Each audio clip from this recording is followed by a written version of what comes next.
નમસ્કાર મિત્રો, નવી પહેલ યુટ્યુબ ચેનલ પર આપ સૌ મિત્રોનું હાર્દિક સ્વાગત છે। મિત્રો, વિડીયોને ફટાફટ લાઇક કરી દો અને ચેનલ પર નવા હોવ તો ફટાફટ ચેનલને સબસ્ક્રાઈબ પણ કરી દો। મિત્રો, આજના વિડીયોમાં આપણે ફોરેસ્ટ ભરતીના જે ઉમેદવારો છે બરાબર, એના મનમાં એક મોટો સવાલ છે કે ફોરેસ્ટની જે શારીરિક કસોટી માટેની તારીખો ડિક્લેર થઈ છે એમાં ફેરફાર થશે કે શું થશે બરાબર। તો એ તમામ બાબતો લક્ષી આપણે આજના વિડીયોમાં ચર્ચા કરવાના છે, એટલે વિડીયોના અંત સુધી બન્યા રહેજો અને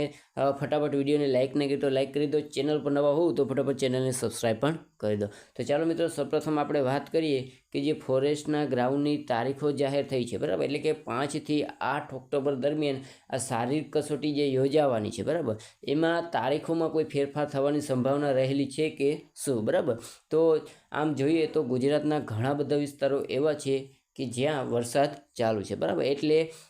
ફોરેસ્ટની જે આયોજન છે, ફોરેસ્ટની શારીરિક કસોટી માટેનું જે આયોજન છે બરાબર, 5 થી 8 ઓક્ટોબર દરમિયાન, એટલે કે નવરાત્રિ દરમિયાન પણ વરસાદ થવાની સંભાવના રહેલી છે। એટલે ફોરેસ્ટના ગ્રાઉન્ડની તારીખોમાં ફેરફાર થાય એવી હાલ સુધી કોઈ જ પ્રકારની અપડેટ આવી નથી બરાબર, પરંતુ કાલે એટલે કે સોમવાર પછી આપણને આ ફોરેસ્ટના ગ્રાઉન્ડની તારીખોમાં જો ફેરફાર થશે તો એની તમામ અપડેટો આપણે ફોરેસ્ટ વિભાગ દ્વારા આપણને આપવામાં આવશે બરાબર, પરંતુ અત્યાર સુધી કોઈ જ પ્રકારની ફોરેસ્ટ ડિપાર્ટમેન્ટ દ્વારા આ તારીખોમાં ફેરફાર થાય એવી કોઈ જ પ્રકારની અપડેટ આપવામાં નથી આવી। મિત્રો, હવે વાત કરીએ કે ફોરેસ્ટની જે શારીરિક કસોટીની તારીખો ડિક્લેર થઈ એમાં કેટલા અંશે ફેરફાર થવાની સંભાવના રહેલી છે। દોસ્તો, હવે વાત કરીએ કે વરસાદના કારણે શા માટે આપણને આ જે તારીખો છે એમાં ફેરફાર થતો જોવા મળી શકે। તો વાત કરીએ તો જે ફોરેસ્ટની શારીરિક કસોટી યોજાવાની છે બરાબર, એના માટે 4 ઝોન નક્કી કરવામાં આવ્યા છે અને એ ઝોનમાં વાત કરીએ તો જે ગાંધીનગર છે બરાબર, ત્યાં અત્યારે પણ વરસાદ શરૂ છે અત્યારે, એટલે કે અત્યારે કોઈ જ પ્રકારની એમાં રનિંગ થઈ શકે એમ નથી બરાબર, એટલે કે શારીરિક કસોટી અત્યારે થઈ શકે એવી કોઈ જ પ્રકારની સંભાવના દેખાતી નથી, પરંતુ 5 તારીખથી 8 તારીખ સુધીમાં જો વરસાદ ન હોય તો મે બી આ શારીરિક કસોટી યોજાઈ શકે, અથવા તો જો 5 થી 8 તારીખની અંદર આપણને વરસાદ જોવા મળે તો આ શારીરિક કસોટીની તારીખોમાં ફેરફાર થાય એવી પૂરેપૂરી શક્યતાઓ રહેલી છે, પરંતુ હાલ સુધી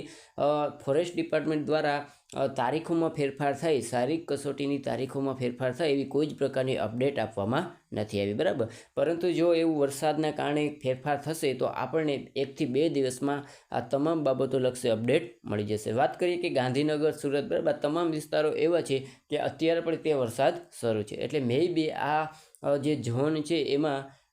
વરસાદના કારણે શારીરિક કસોટીમાં ફેરફાર થાય તારીખોમાં એવી સંભાવના અમુક અંશે રહેલી છે। તો મિત્રો, આજના વિડીયોમાં બસ આટલી જ અપડેટ। હવે નવા વિડીયોમાં નવી અપડેટ સાથે મળીશું। આશા રાખું છું કે વિડીયો તમને ગમ્યો હશે। જો વિડીયો ગમ્યો હોય તો ફટાફટ લાઇક કરી દો, ચેનલ પર નવા હોવ તો ફટાફટ ચેનલને સબસ્ક્રાઈબ પણ કરી દો।